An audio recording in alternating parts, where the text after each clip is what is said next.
Hi, ಎಲ್ಲರಿಗೂ good morning. ಉದಯ ಕಾಲದ ಆತ್ಮಿಕ ಉಪಹಾರ ಕಾರ್ಯಕ್ರಮಕ್ಕಾಗಿ ನಿಮ್ಮೆಲ್ಲರಿಗೂ ಶುಭ ಮುಂಜಾನೆ. ಸ್ನೇಹಿತರೆ, ಆತ್ಮೀಯರೇ, ಪ್ರಿಯರೇ, ನೋಡಿ ಪ್ರೋತ್ಸಾಹಪಡಿಸುವ ಪ್ರತಿ ಜನರೇ, ದೇವರು ನಿಮ್ಮನ್ನು ಆಶೀರ್ವಾದ ಮಾಡಲಿ.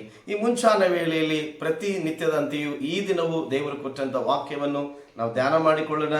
ಕರ್ತನಾದ ಯೇಸು ಕ್ರಿಸ್ತನು ಈ ದಿನ ನಮಗೆ ಕೊಟ್ಟಂಥ ವಾಕ್ಯ ಸತ್ಯವೇದದಲ್ಲಿರುವಂತಹ ಜ್ಞಾನೋಕ್ತಿಗಳೆಂಬ ಪುಸ್ತಕ, ಅದರ 22ನೇ ಅಧ್ಯಾಯ 11ನೇ ವಚನದಲ್ಲಿ ನಿಜವಾಗ್ಲಿ ಈ ಜ್ಞಾನೋಕ್ತಿಗಳ ಪುಸ್ತಕ ಅನ್ನುವಂಥ ಒಂದು ಏನಿದೆಯಲ್ಲ, ಇದು ಜ್ಞಾನದ ಮಾತುಗಳಿಂದ ತುಂಬಿರುವಂಥ ಪುಸ್ತಕ. ನಿಜವಾಗ್ಲಿ ಇದರಲ್ಲಿರುವಂಥ ಮಾತುಗಳನ್ನು ಯಾವ ಮನುಷ್ಯನು ಓದುತ್ತಾನೋ ನಿಜವಾಗ್ಲಿ ಒಳ್ಳೆ ಜ್ಞಾನಿಯಾಗಿರ್ಲಿಕ್ಕೆ ಸಾಧ್ಯ. ಅಂತ ಒಂದು ಜ್ಞಾನವುಳ್ಳ ಮಾತುಗಳು ದೇವರು ಸೊಲೊಮೋನನೆಂಬ ಒಬ್ಬ ಮನುಷ್ಯನಿಗೆ ಆ ಜ್ಞಾನವನ್ನು ಕೊಟ್ಟು ಈ ಮಾತುಗಳನ್ನು ಬರೆಯುವುದಕ್ಕೆ ಕೃಪೆ ಮಾಡಿದ್ದಾನೆ. ಸ್ನೇಹಿತರೆ, ಆತ್ಮೀಯರೇ, ಪ್ರಿಯರೇ, ನಿಜವಾಗ್ಲಿ ಈ ಜ್ಞಾನವುಳ್ಳ ಮಾತುಗಳಲ್ಲಿ 11ನೇ ವಚನದಲ್ಲಿರುವಂಥ ಆ ಜ್ಞಾನದ ಮಾತು ಏನೆಂಬುದಾಗಿ ನಾವು ನೋಡಿಕೊಳ್ಳುವಾಗ ಅಲ್ಲಿ ವಾಕ್ಯ ಹೀಗೆ ಹೇಳುತ್ತದೆ: ಹೃದಯ ಶುದ್ಧಿಯನ್ನು ಅಪೇಕ್ಷಿಸುವ ಸವಿಮಾತಾಡುವ ಮನುಷ್ಯನಿಗೆ ರಾಜನ ಸ್ನೇಹವು ದೊರೆಯುವುದು. ದೇವರಿಗೆ ಸ್ತೋತ್ರ ಹೇಳೋಣ. ನೋಡ್ರಿ, ವಾಕ್ಯ ಏನು ಹೇಳ್ತದೆ ಅಂದರೆ, ನಮಗೆ ನಮ್ಮ ಹೃದಯಗಳನ್ನು ಶುದ್ಧಿಪಡಿಸಿಕೊಳ್ಳುವಂಥ ಅಪೇಕ್ಷೆ ಉಳ್ಳ ಸವಿಮಾತುಗಳನ್ನು ಆಡುವ ಮನುಷ್ಯನಿಗೆ ರಾಜನ ಸ್ನೇಹ ದೊರೀತದಂತೆ.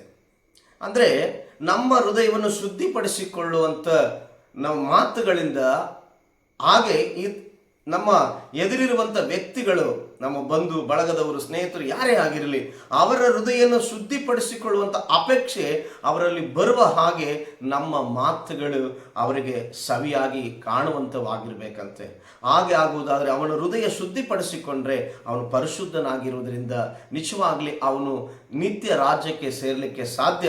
ಅವನು ಈ ಲೋಕದಲ್ಲಿ ಸಂತೋಷವಾಗಿರಲಿಕ್ಕೆ ಸಾಧ್ಯ.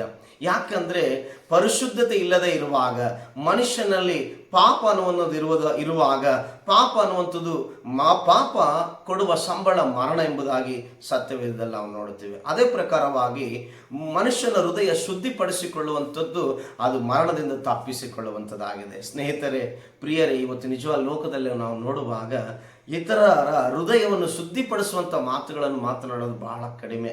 ನಿಜವಾಗ್ಲಿ ಅವರನ್ನು ಹೇಗಾದರೂ ಮಾಡಿ ಅವರ ಮುಂದೆ ನಾವು ಮೆಚ್ಚಿಸಿಕೊಳ್ಳುವ ರೀತಿಯಲ್ಲಿ ಅವರನ್ನು ಹೆಚ್ಚಿಸಿ ಅವರನ್ನು ಮತ್ತೆ ಮತ್ತೆ ಪಾಪಗಳಲ್ಲಿ ಸಿಲುಕಿಸುವಂತೆ, ಮರಣಕ್ಕೆ ಒಳಪಡಿಸುವಂಥ ಮಾತುಗಳನ್ನು ಆಡಿ ಅವರನ್ನು ವಿಧ ವಿಧವಾದ ರೀತಿಯಲ್ಲಿ ಮಾತನಾಡುವಂಥ ಸವಿ ಮಾತುಗಳ ಲೋಕದಲ್ಲಿ ನಾವು ನೋಡ್ತೇವೆ. ಆದರೆ ದೇವರಿ ಮುಂಜಾನೆ ವೇಳೆಯಲ್ಲಿ ಹೇಳುತ್ತಾನೆ, ನಿಜವಾಗ್ಲಿ ಯಾರೆಲ್ಲ ಹೃದಯವನ್ನು ಶುದ್ಧಿಪಡಿಸಿಕೊಳ್ಳುವಂಥ ಅಪೇಕ್ಷೆ ಉಳ್ಳ ಸ್ವಭಾವಕ್ಕೆ ತಕ್ಕಾಗಿ ಯಾರು ಸವಿಮಾತುಗಳನ್ನು ಆಡುತ್ತಾರೋ, ಯಾರು ಎದುರಾಳಿಗಳ ಹೃದಯಗಳನ್ನು ಶುದ್ಧಿಪಡಿಸಿಕೊಳ್ಳುವಂಥ ಅಪೇಕ್ಷೆ ಉಳ್ಳವರಾಗುವಂತೆ ಮಾಡುವಂಥ ಮಾತುಗಳನ್ನು ಮಾತನಾಡುತ್ತಾರೋ ಅವರಿಗೆ ರಾಜನ ಸ್ನೇಹವಿರುತ್ತದೆ ಎಂಬುದಾಗಿ ನಿಜವಾಗ್ಲೂ ನಾನು ಹೇಳುತ್ತೇನೆ. ಆ ರಾಜ ಅನ್ನೋದು ನಿಜವಾಗ್ಲೂ ಆ ದೇವರೇ ಆಗಿರ್ತಾನೆ ಎಂದು ನಾನು ನಂಬುತ್ತೇನೆ.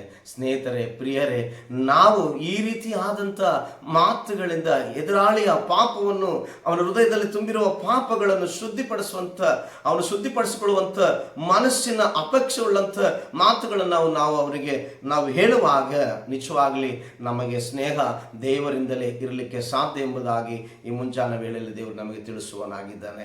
ನಿಜವಾಗ್ಲಿ ನೋಡಿದಂಥ ಈ ಕಾರ್ಯವನ್ನು ಪ್ರತಿಯೊಬ್ಬರ ಹೃದಯದಲ್ಲಿ ಈ ಮಾತುಗಳನ್ನು ಇಟ್ಟುಕೊಂಡು ಇತರರ ಹೃದಯದಲ್ಲಿ, ಪಾಪದಲ್ಲಿರುವಂಥ ಹೃದಯವನ್ನು ಶುದ್ಧಿಪಡಿಸಿಕೊಳ್ಳುವ ರೀತಿಯಲ್ಲಿ ಅಪೇಕ್ಷಿಸುವಂತೆ ಅವರನ್ನು ನೀವು ಸವಿಮಾತುಗಳಿಂದ, ಈ ಸತ್ಯದ ಮಾತುಗಳಿಂದ ಅವರನ್ನು ನಡೆಸಬೇಕೆಂದೇಳಿ ನಾನು ಮನವಿ ಮಾಡಿಕೊಳ್ಳುವನಾಗಿದ್ದೇನೆ.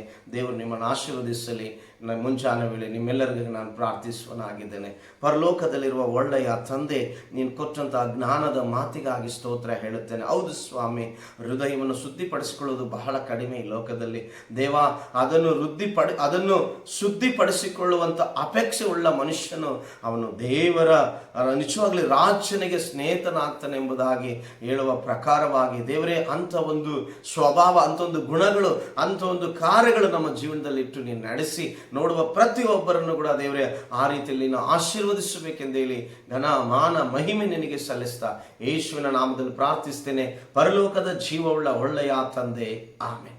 ಎಲ್ಲರಿಗೂ thank you. God bless you. ದೇವರು ನಿಮ್ಮನ್ನು ಆಶೀರ್ವಾದ ಮಾಡಲಿ.